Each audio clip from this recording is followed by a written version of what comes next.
Hiya folks, just thought I'd do a little bit of a video on some cuttings I've done and my fruit trees that I've got, and the wicking bed I made, and just a bit of stuff like that. I've just done some cuttings on an hazelnut tree what I found in the forest. I took a bit off it because it was a red one rather than usual, so I just thought I'd let you have a look. Said the wicking bed's right at the end, and there's just a bit of a look at the fruit trees that we've got and planted over the last couple of years. So there you go. Comments are always welcome, as you know, and I'll always reply, so nice to be nice. Cheers for looking. Just having a bit of a walk in woods and come across this red hazelnut tree.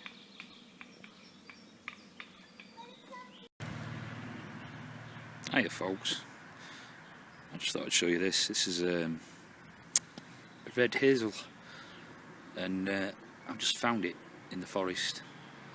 Went for a walk over there, wandering in the wold, and come across a couple of these. Now this is a species of hazelnut. It's the first time I've ever seen one, but apparently it's got red nuts and red catkins. I had my knife in my pocket, so I snipped a few bits off, and another piece off another wild hazelnut, because there's quite a few in there. But you don't get to eat the nuts. The squirrels usually wipe them out before we get anywhere near them. But what I'm going to do, I'm going to try and propagate this by cuttings.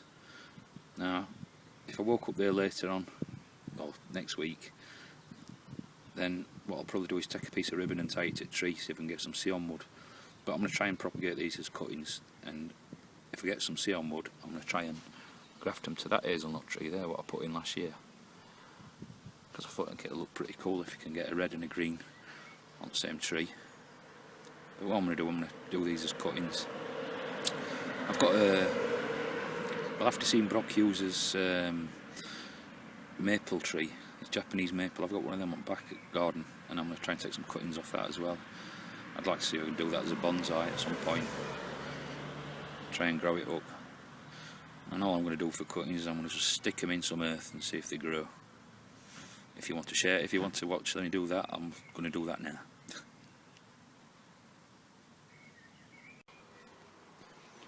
So all I'm doing here is I've got a no deer, a bud, and a no deer. That's going to come off, and I'll just leave that on top. I might cut it off here, and I won't. I'll leave that on top, and I'm going to stick them in this pot. I'll probably do 2 or 3. I'm also going to, I might try that as well, that piece, just to see how we go, because that's younger wood, it might have a better chance of rooting.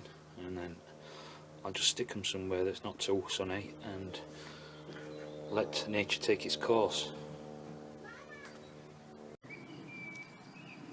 This is maple tree. I don't know how long it's been here longer than me. But looking at that piece there, I'd really like to be able to air layer that, but I haven't got any sphagnum moss. Anybody know anything about it with koiko?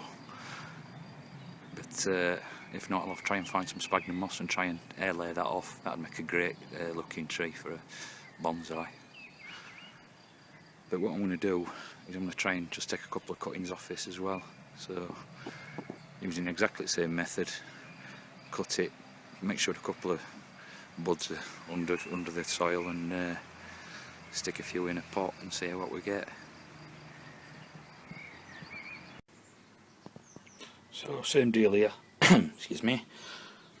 I'm going to use some of these younger parts and probably put 3 or 4 cuttings in. Strip most of the leaves back again, just leave them a bit life support sort of thing, and put them in shade, water them in, and see how they go. Somebody's going to tell me it's absolutely the wrong time to do it. Probably is. I'm going to try anyway.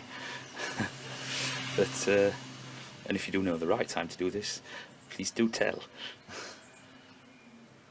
But I'll get a go, see what we get. And that's that. I'll just stick a bit of give them a bit of water, put them in somewhere that's not too sunny, and see how we go. This is my little apple tree. I've had this in a few years. Well, what, 3 years? But as you can see, got lots of little apples coming. probably too many for weight to it, because it's only a tiny little tree. It's a bit of a cripple. It got planted and then had to be moved. I had to have a skip delivered, and the only place I could put skip where this tree was, so it's been dug out once and replanted. So it's been in this spot for 2 years now, 3 years, 2 years. And this is a little pear tree, which I got at the same time as I got the hazelnut. And hopefully we'll get some pears off of this. I'm going to try and keep these nice and low by pruning them and keeping them down. I mean, plum tree's quite tall now, and really I need to take some height off that at the end of the season, or it'll get too high. And it's got some untidy branches inside it that are rubbing. But this is my rootstock apricot. It's turned into a bush because it lost one side, but this year it's got a little fruit on it. Now I don't know whether somebody else has got an apricot round here that's pollinated it, or this is because it's the rootstock. I mean, if you look, it's full of fruit. I don't know how long they'll stay on, and I don't know how good they'll be, because if it's off a rootstock, probably it's a not so nice a variety of fruit as the actual graft. But they've said the graft died off it, and it's fruiting. But we'll see what comes, and if they're not nice to eat, I'm sure they'll make jam. The wicking basket and wicking pot. Still not finished that other pot, I haven't put it together yet, but I will do. Now, I think I said this was a tomatillo last time, but it's actually an eggplant, but it's doing well. I'm expecting it should start flowering soon. Yeah, there's some buds on that. And these are balcon tomatoes. They're only a small type, and I started these in grow room downstairs, but they did get a little bit burnt, but they've bounced back. And I've got tomatoes. Now if these don't get blight, they might be the first tomatoes I've ever grown. I had a semi-disaster with this bed actually as well. As you can see, some basil's coming up there, but not here. I come out one morning and this garlic were pulled out, and there were a hole in here like, and I thought, yo, my neighbour's cats. But it wasn't. I had to dig around with a stick, of course, not with my bare hands, in case it was a cat poo, not cow poo. Don't get many cows coming and pooing in the pots, but it was one of my dogs. They got a bone and buried it in there. So the cat was not the culprit that time.